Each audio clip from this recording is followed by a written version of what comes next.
ना टूटूंगा ना झुकूंगा और डरता तो भैया मैं किसी से नहीं हूँ, जितनी ताकत आप मांगे है।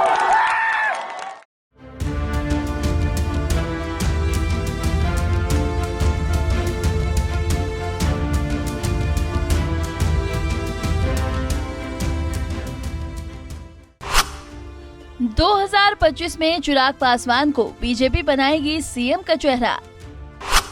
चिराग पासवान की रैली ने कुढ़नी में कर दिया खेल। चिराग और बीजेपी के नेताओं के बीच क्या हुई डील? क्या 2025 में एनडीए का फेस बन सकते हैं चिराग पासवान? चिराग पासवान के वोट बैंक से बीजेपी को हो रहा है फायदा। गृह मंत्री अमित शाह ने कैसे रूठे चिराग को बनाया? अमित शाह से मिलने के बाद बीजेपी को समर्थन दे रहे हैं चिराग। क्या एनडीए चिराग को बनाएगी सीएम का कैंडिडेट?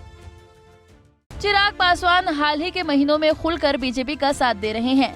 मोकामा, गोपालगंज और कुढ़नी उपचुनाव में चिराग पासवान खुलकर बीजेपी के पक्ष में प्रचार करते नजर आए।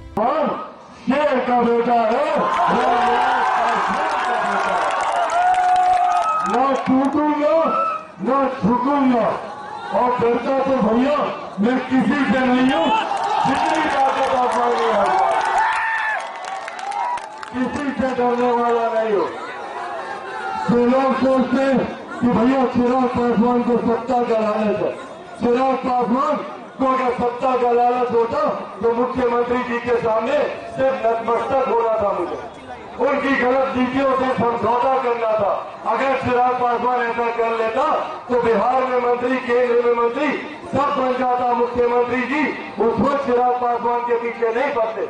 पर चिराग पासवान अगर मुख्यमंत्री नीतीश कुमार जी की गलत नीतियों से समझौता कर लेता तो उम्र भर कभी आप लोगों से नजर नहीं मिला पाता, आप लोगों के सामने कभी नहीं आता।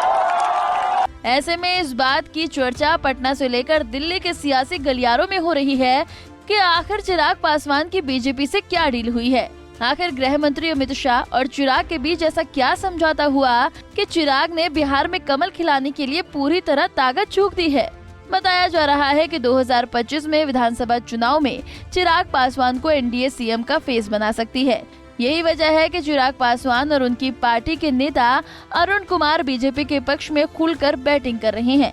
इसी बीच चिराग पासवान ने बिहार में बढ़ते क्राइम के मुद्दे को संसद में उठा दिया है।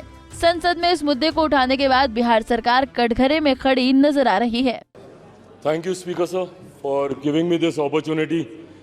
सर, एक सांसद होने के नाते मैं भारतीय फेडरल स्ट्रक्चर को, संघीय ढांचे को भली भांति समझता हूं और इस बात को मैं जानता हूं कि कई अधिकार जहां केंद्र सरकार के पास होते हैं तो वहीं कई अधिकार राज्य सरकार के पास होते हैं, जिसमें कानून व्यवस्था यकीनन राज्य सरकार के अंतर्गत आती है। पर ऐसे में सर, अगर एक राज्य, और मैं अपने गृह राज्य की बात कर रहा हूं, बिहार से मैं आता हूं, वहां पे सर अगर आपराधिक गतिविधियां इतनी ज़्यादा बढ़ जाएं, हत्याएं इतनी ज़्यादा बढ़ जाएं, तो ऐसे में सर ये संसद खामोश नहीं रह सकती। सर, मैं बिहार का जिक्र करना चाहता हूं जहां पे एक के बाद एक ऐसी हत्याओं का श्रृंखला वहां पे शुरू हुई है और जिसमें हर जाति, हर धर्म, हर मजहब के लोग उसमें अंकित हैं, भले वो व्यापारी वर्ग के लोग हों या गरीब पिछड़ा वर्ग से आने वाले लोगों पर। सर, खास तौर पर जिस तरीके से अनुसूचित जाति के लोगों को वहां पे टारगेट किया जा रहा है सर, और जघन्य अपराध हो रहे हैं सर। एक उदाहरण देना चाहूँगा सर मैं अरवल की घटना का। वहाँ पर सर एक पासवान परिवार से आने वाली महिला, उनको जिस तरीके से उनकी बेटी के साथ दुष्कर्म का विरोध करने के लिए और न्याय की मांग करने के लिए प्रशासन भी सर अपराधियों के साथ मिला हुआ था। ये रामजीत पासवान जी की उनकी धर्मपत्नी सुमन देवी अपनी 5 साल की बच्ची के साथ सर वो न्याय मांगने जाती हैं बार बार प्रशासन के पास। प्रशासन उनकी बात नहीं सुनता, परिणाम स्वरूप उनको जिंदा जला दिया जाता है। उनके घर में पेट्रोल छिड़क कर 5 साल की बच्ची को सर अपनी मां के साथ जिंदा जला दिया गया। सोचिए, वो बच्ची अस्पताल में, उनको मैं देखने गया था, वो बच्ची 5-6 दिन तक लड़ाई लड़ती रही जिंदगी मौत के साथ, न्याय की उम्मीद रखते हुए उसने दम तोड़ दिया। बेगूसराय की घटना सर, फिर एक पासवान महिला के साथ सामूहिक, 2 मिनट लूंगा सर, सामूहिक दुष्कर्म करके उनको अर्धनग्न व्यवस्था में सर उनके शरीर को खेत में फेंक दिया गया। सर एक के बाद एक सर ये घटनाएं हो रही हैं। मैं जानता हूं सर अपनों को खोने का दर्द। 2 साल पहले मैंने अपने पिता को खोया, कल मेरी नानी का निधन हुआ है सर, अभी 24 घंटे नहीं हुए उनके अंतिम संस्कार को। सर आज मैं यहाँ पे इसीलिए बोल रहा हूँ क्योंकि ये बिहारियों का आक्रोश है सर, और राज्य सरकार इस पे पूरी तरीके से खामोश है। इसीलिए सर मैं चाहता हूँ कि संसद से उन पीड़ित परिवारों को न्याय मिले। तमाम इसका स्वतः संज्ञान लेते हुए केंद्र सरकार इस पे कार्रवाई करे और सीबीआई जांच इन तमाम विषयों पर की जाए। धन्यवाद। अगर बीजेपी चिराग पासवान को सीएम का चेहरा बना देती है तो एनडीए को 2025 के विधानसभा चुनाव में बड़ा फायदा हो सकता है। चिराग पासवान एक युवा नेता हैं और बिहार में तेजस्वी यादव को सीधी टक्कर चिराग ही दे सकते हैं। वहीं बिहार में दलित वोटरों की तादाद करीब 16% है। चिराग को चेहरा बनाए जाने के बाद एनडीए को दलित वोट बैंक का खुलकर समर्थन मिल सकता है। बीजेपी के पास इस सवर्ण और अति पिछड़ा वोट बैंक का बड़ा हिस्सा पहले से ही मौजूद है। अगर इसमें दलित वोट बैंक भी जुड़ जाए तो एनडीए की ताकत बहुत बढ़ जाएगी।